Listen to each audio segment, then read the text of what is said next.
Oh boy, it's a bold move, Cotton, and they're at it again.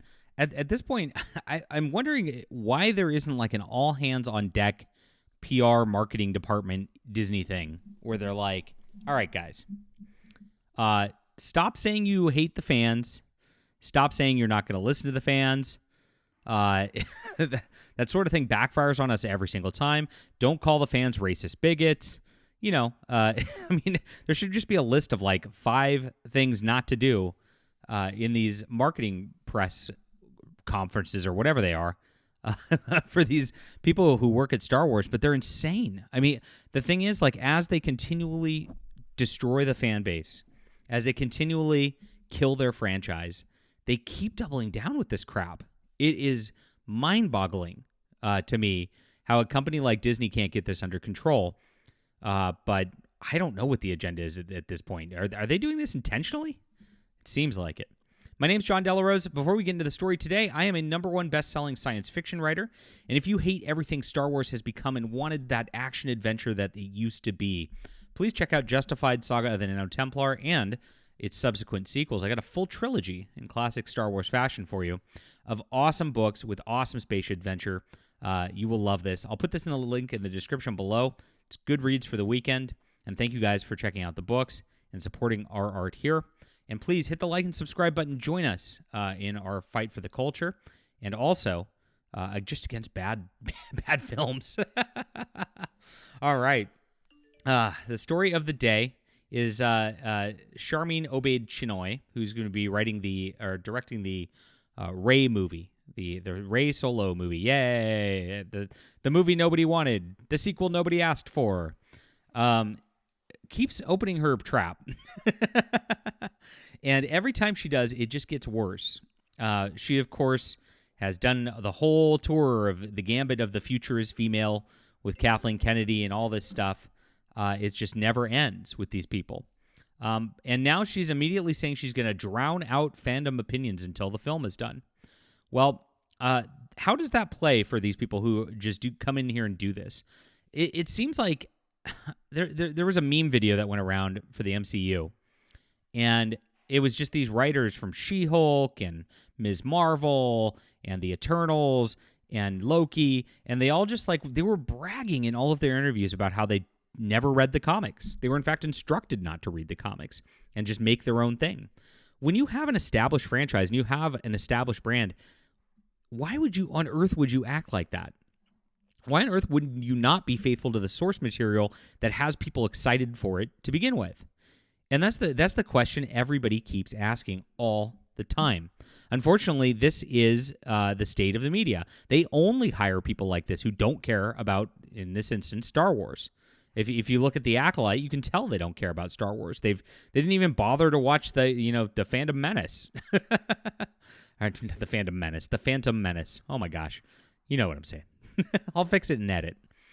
But oh my gosh, it's absolutely crazy, and this is just what they do. So at Star Wars Celebrations 2023, she was announced as the director of the upcoming sequel movie, of course, as the Jedi Master after 15 years after Rise of the Skywalker. Yay.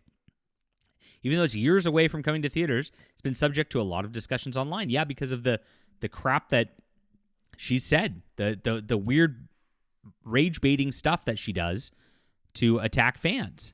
Not all of them have been civil. Why? Just stop acting like this. It's not that hard. She says the greatest thing about Star Wars is that everyone has a personal connection to it.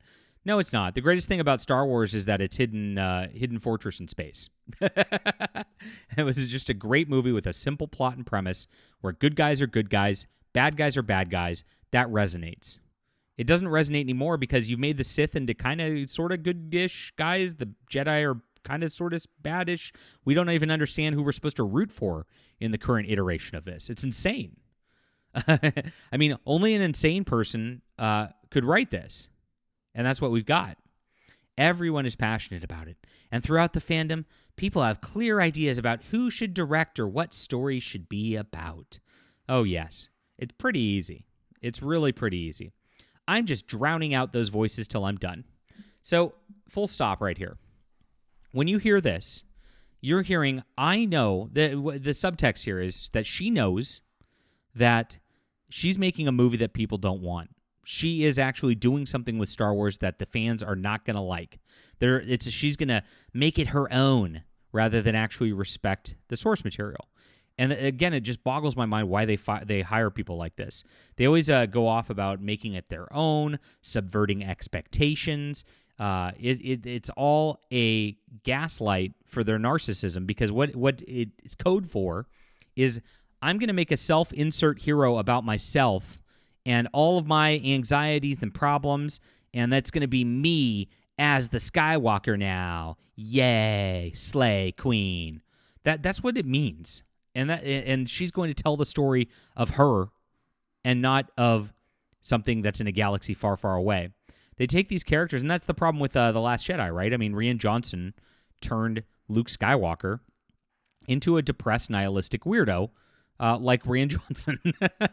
And everybody in Hollywood acts like that, and they're all depressed, nihilistic weirdos out there with their weird sex fetishes, and that's what the milking the. I'm oh gosh, I'm getting flashbacks. It's like Vietnam. it's like I went to Nam and I got in the shit. They sprayed some Agent Orange on me, and I just the Luke Skywalker milking the thing. No, get out of my head. That's where we're at these days. Oh my God. And so they just make it about themselves, and it doesn't resonate with anybody else because it's not about a hero. And that's what good storytelling is, right? It used to be heroes that you aspire to be. These guys are just badasses. Luke Skywalker did, against all odds, he doesn't give a flying F. He's going to go out there. He wants to be a pilot. He wants to fight for the rebellion because these guys are assholes, and he's going to do it despite all the odds. Han Solo's going to go out there, and he's going to be reluctant a little bit, but there's a hot princess, and there's a great reward at the end of this. So yeah, I'll take a chance. I'll do my gambler as a smuggle.